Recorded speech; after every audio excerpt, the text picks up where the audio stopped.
All right, so tell us who you are. Tell us what you're about. Yeah, so I'm the second half of the show, and kind of the things I'm interested in is to promote and defend liberal democracy. I think it's just a better form of government organization, and I'm also interested in like how authoritarian regimes form, and like what are the barriers to stop these types of systems from coming about. Having a direct or representative constitutional democracy would be beneficial. In a representative constitutional democracy, we would have some constitution that would be the backbone, essentially, of our kind of the initial starting point of what our government foundations are. Right, it would define branches of government.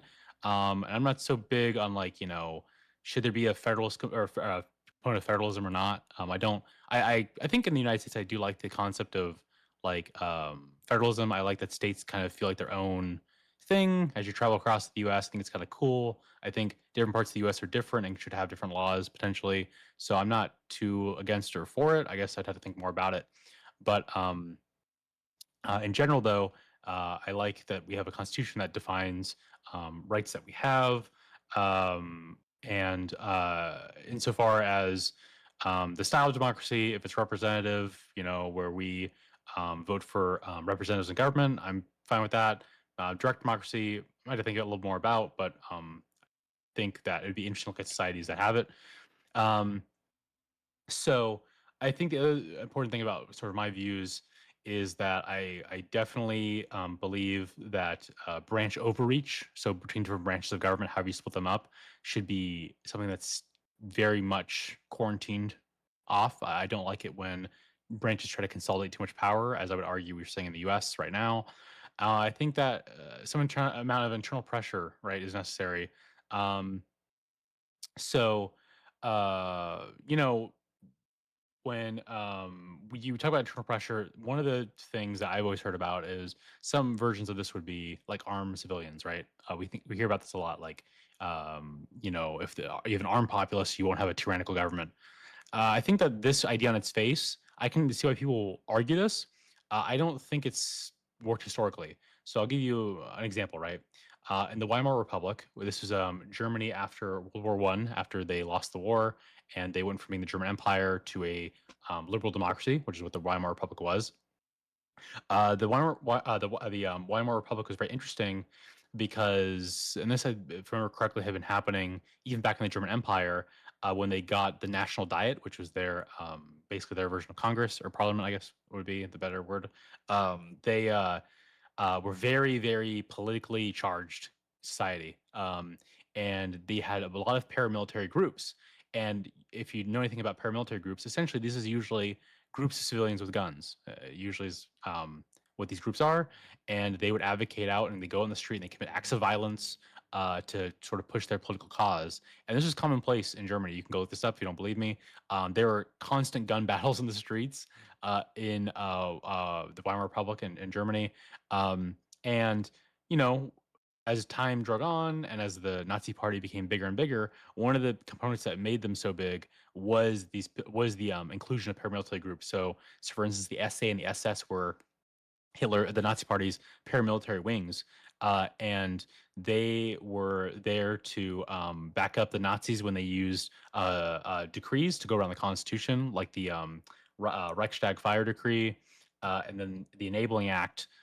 They heavily backed up Hitler in this regard. There was millions of these people. I think the SA by the 30s, I could be wrong. Their numbers were somewhere north of like I think like 2 million. And these were, ride or die Nazis, and they were heavily armed, and they would accompany Hitler through parades, and they would intimidate voters. Yeah, I don't think that's good. And you would think, if you're talking about preserving democracy and not letting tyrannical government reign, I don't know if you could think of more tyrannical government than the Nazis. Honestly, I guess you could argue that some far left, governments, which I don't care for, like the government under Stalin and then the government under Mao, in China, Russia and China respectively, were worse. But I think the Nazis were really, really, really tyrannical. If you look at like the what were called coordination campaigns, where basically every every facet of German life had to have some political component to it that intersected directly with the Nazi Party. I think that is quite tyrannical. I think obviously trying to purge groups from your society with violence and death is very tyrannical. And yeah, guns didn't help in that scenario. They actually emboldened and helped those people by helping them spread their terror. So it's clear to me, right, that weapons aren't sufficient for saving democracy. I think it takes a well-educated populace that understands the inner workings of government and has a willingness to protect institutions. Because at the end of the day, I think it's true that the Constitution is a piece of paper. At the end of the day, it's people have to believe in it and believe in the structures, and to have people that are career government workers that want to fight and to protect their democracy. I think it's important. And so, kind of why I think that these forms of government, you know, require promotion or like kind of in need of promotion, and why I think they're better than other governments. I can acknowledge that some governments do have benefits that democracies don't. So, for instance, if you are part of an authoritarian regime, you can at breakneck speeds change things in your society without going through bureaucratic layers. But sometimes the bureaucratic layers stop very horrible incidents from happening. For instance, in Soviet industrialization policy, which basically led to or helped lead to the Holodomor, where the Soviets tried to rapidly go from agricultural to manufacturing economy. This happened at breakneck speeds, with Stalin leading the charge in the economy, and it had a huge cost of life, and it also probably was necessary because they were a large country that had sufficient resources. They probably could have used some sort of market-oriented economy and achieved the same results without leading to the death of a bunch of people. So that probably wasn't good. And I think the other thing that we can see now in the modern day in China is one of the issues I think is in China you'll see um, bicyclists will go out. It was, I think, in 2024, college kids would get on bikes to go and like look for like cheap. I think it was like soup dumplings and stuff, like just like cheap, like basically like it kind of seems like sometimes they go out to like look for food places with friends and do like a big college gathering thing, and like the Chinese government would get scared and try to break these apart when these are just like people going out enjoying their life because the government doesn't like when people get together and kind of ironically enough collectivize in a sense. Mhm. So I think that that's a bad thing. I think that you could point at issues in America with protesting too, but I would argue that in America you can protest peacefully, and usually I think when cops get involved is usually when you have people that are bad eggs in protests that go and break shit, which isn't good. I think peaceful protesting is usually the way you should try to take things, but you can do that here in the U.S. You cannot do that as readily in China, and I think it's a bad thing. And I think it's a form of pressure relief valve that you don't see in China. And I think when things go well and in China, and you maybe you can't protest as much, maybe you can't elect your representatives as fairly or as readily as you can in the U.S. Maybe people don't have a big issue, but when things go south, when the economy drifts, I think you do see a little bit more turmoil, and I think that is scary because if you have like a big event where you have a massive upheaval in the economy, you could see maybe a more agitated populace go out and do stuff you wouldn't see otherwise. Yeah, I think democracies are good because they have those pressure relief valves. So it's kind of my thing. Cenk from the Young Turks has been using that as like Yeah, a bad thing.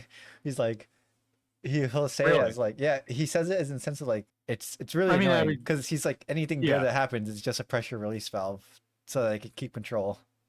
I mean, I guess I would just ask the question of like, okay, if we didn't have these pressure relief valves and we did something big, and let's say that big thing was like a revolution, do you think that would always be good? Do you think that revolutions maybe don't work out very well sometimes, and you actually end up in a worse spot than normal?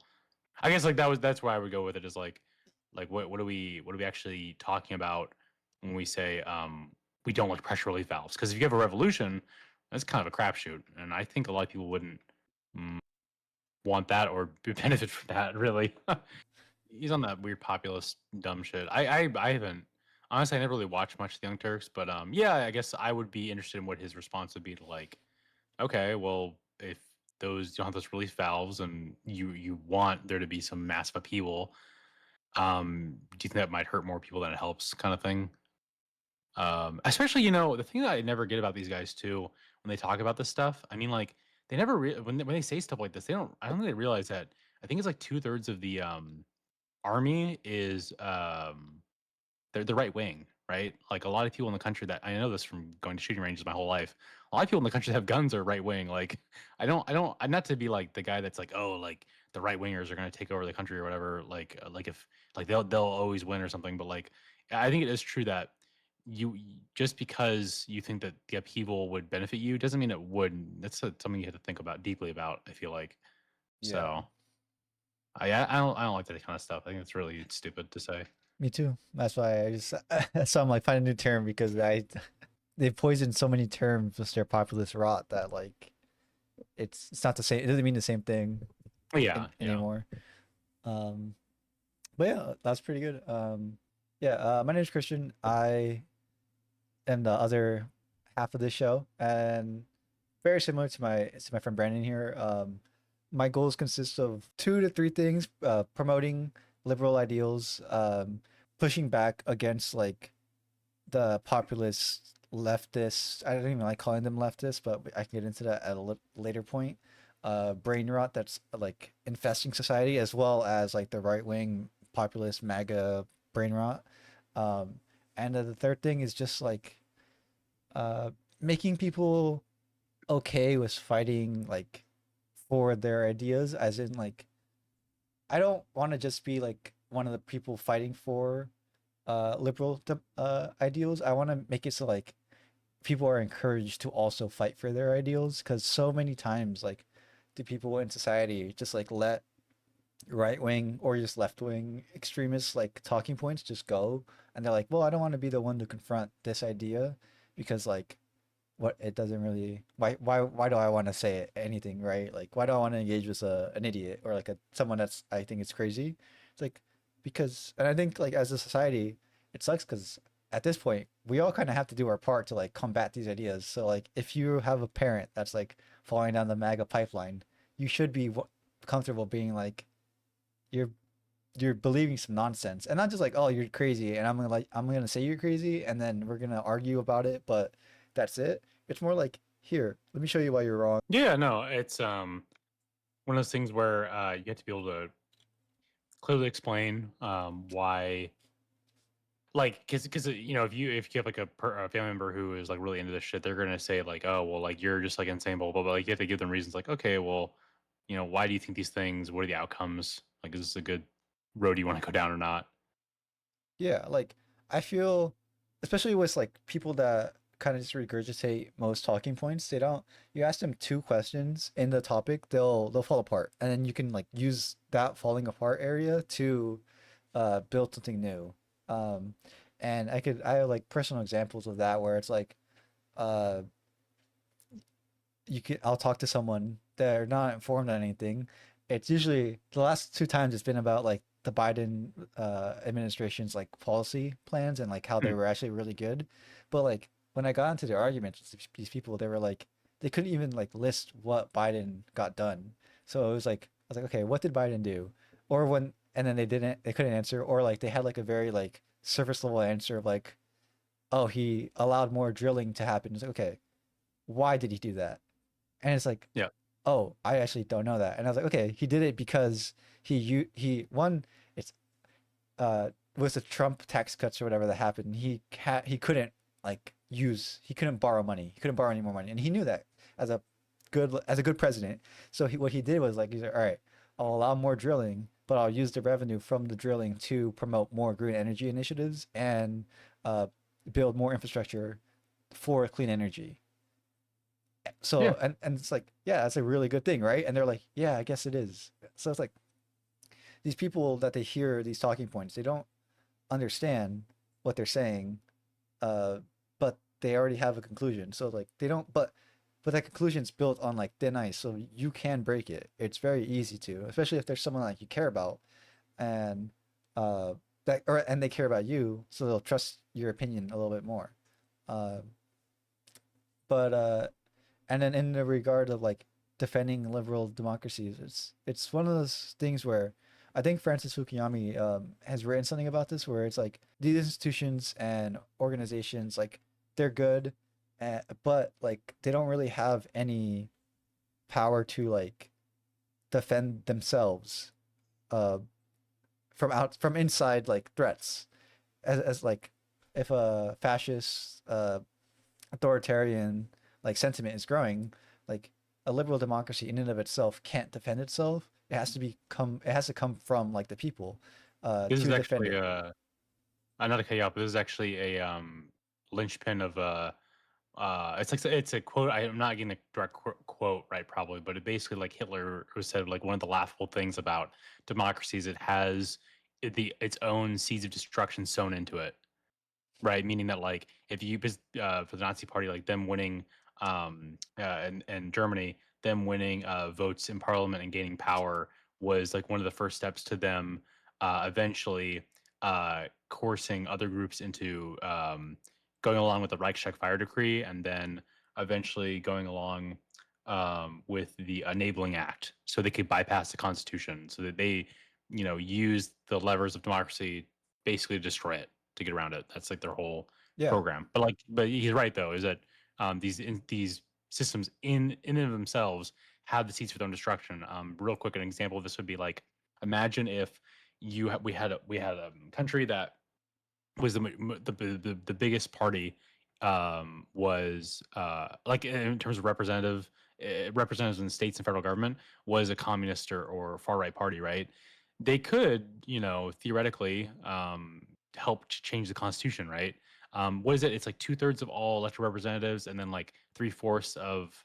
Am I getting this right? It's like 2/3 of federal, and then 3/4 of I think state yeah, representatives, or is yeah. there a civilian component too? But No, yeah, basically, it's just that like it's hard to imagine because we're such a divided country. But like there is the seeds there for something that like that to happen theoretically, and every democracy is different. In the Weimar Republic, they had a little bit of a different democracy because they had a parliament, they had a constitution, and then they had a president above the chancellor. So the president could go around the constitution. In Hitler's time, that was President Hindenburg. Hitler was chancellor, and there was the national diet, so the parliament below him. And basically, he was able to get um, parties in the diet to vote for I believe it was the Enabling Act, and then he was able to um, I can't remember if he used Hindenburg. Well, I mean, he was elected chancellor through I think it was Popham put him in place. I might be getting my history wrong here, honestly, but um, basically the issue was that they were able to gain power. He was able to gain power to become chancellor because people in those higher ranks already put him there. I think the previous chancellor did, along with I think Hindenburg too wanted him, um, and then they were able to coax the more far right parties that were more popular in the parliament to, or not more popular, but like had high percentages in the parliament to go along with their acts to get around the Constitution. So democracy does have varying forms, and it does have the chance to basically undo itself in a yeah, way, which is ironic. yeah. So I mean, um, it is ironic, and that's why I think it's in the people's best interest to be informed and be able to defend their ideas. And not like everyone has to do it. Well, I ideally I would want everyone to be able to do it, but like in the sense of um, I do also understand this. People have their own lives and they can't always focus on like everything. That which is just a testament to how good we have it, I guess, because we don't have to pay attention to like politics because we have our own interests that we can pay more attention to. But um, I just wish there was more. I want there to be more critical like examination of like what's being said. I want people to be able to defend liberal ideals because I know that this form of government produces the best like societies as we can see from like our existence in the United States versus like in Russia. No matter what Tucker Carlson says. But yeah, so like I just that's what I want to do. That's what the goal for this channel is, hopefully. As well as just bringing to light some of the not some, like most of the things like that are should be considered scandals by almost anybody that the Trump administration is engaging in. And I understand the want and need to not always talk about everything that is like happening with the Trump administration by most people. But I think something that conservatives do very well is they flood the zone. But something that liberals don't do is that they recognize that that's what conservatives are trying to do. So instead of adapting to that strategy of like, okay, they're trying to flood the zone, let me focus on like five things that they're doing and just stick to them super hardcore and like talk about them super hardcore. They instead of doing that, they go, all right, they're trying to flood the zone, so I'm just gonna try to follow along with everything. And when I get into arguments, I'm gonna let the conservative dictate the pace of the argument, so like they can jump around from whatever topic to whatever topic instead of being like, "Hey, fucker, we're talking about terrorists right now. Why the fuck are you talking about trans bathrooms?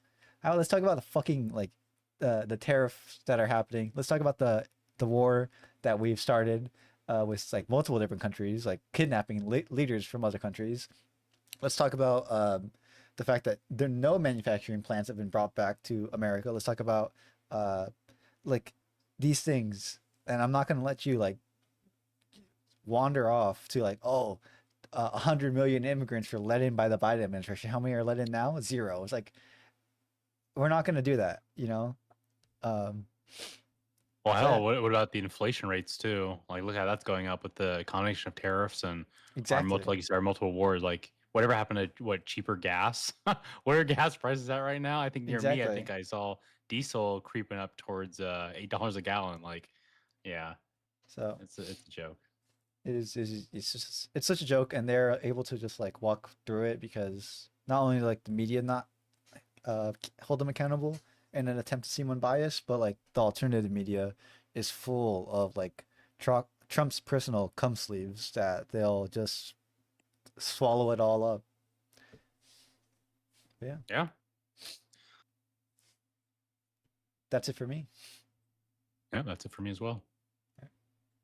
Oh, real quick, I had a, I had the cope thing I wanted to show you. Okay, Oh so yeah. this is from I could send this to you. It's There are these funny subreddits, like this is one of them, where they talk about communism. And Oh. okay, so it's the most okay. Just everything in your don't even read it yet. Let me just read it. Okay. Let me see the Okay. page, right? So okay, so what does every socialist or communist tell you? They what do they hate? They hate rich people, right? Yeah. Eat the And if they're rich. eat the rich, yeah. Okay, listen to this cope. Okay, ready? Okay, why does China have so many billionaires? So this guy posts in the debate communism subreddit. Uh, there's about 700 of them, which isn't far behind the U.S. I understand the idea about socialism as transitory stage to actual communism, and China isn't actually communist right now. But is it even socialist? Question mark. Even if we accept that in socialism there will be some inequality and that everything can't be split equally, surely having so many billionaires is antithetical to a state working towards communism? Question mark. China has an elite ruling class that lives vastly different lives to the peasantry. They buy their children supercars and houses in Western nations. This is true. He's right. I've seen Hmm. these people at UC Santa Cruz. Yeah. They have control over so much of the Chinese economy, and the CCP does institute more fair wage sharing across class lines. Even if we accept that even if we accept that it is just socialism, I, for one, would like Marxist ideals to become a reality. But it seems to me like China, really, the world's only hope in this regard. It's simply creating a bourgeois class that is never going to give up their status willingly. Why should anyone look at China and think it's actually on the path to communism? Okay, so there's a guy that links an article on the topic. I think I read it. I think it was kind of.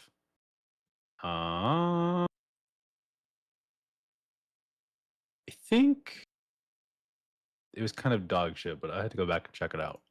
So I got links an article, and we can read it later or whatever. But then then like people below are so funny. So there's a guy that's quote replying to okay, there's about 700 of them, which isn't far behind the U.S. And this guy responds, "Don't forget that China has 1.4 billion residents, and the U.S. has 340 million residents. So relative to the population, China has very few billionaires." It's not just the funniest shit ever. It's It- just the excuse of like they have a few billionaires, so who they have gives a more fuck? people. You forgot they have more people. They got more people. That means they That means really it. are socialists. That means wait. That wouldn't that mean it's worse? Uh, actually, yeah, wouldn't it? Because Yeah. you have, I didn't even think about that. Yeah, you're right. Because you have more wealth concentrated, and you have more poor people, and with fewer billionaire. Yeah. So, Oh my god. And God. then let's see. Oh god. What else do these fucking idiots post? I think this guy. Let's see. Da, da, da.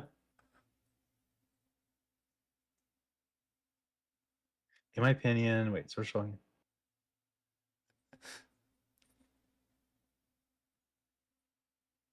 Uh.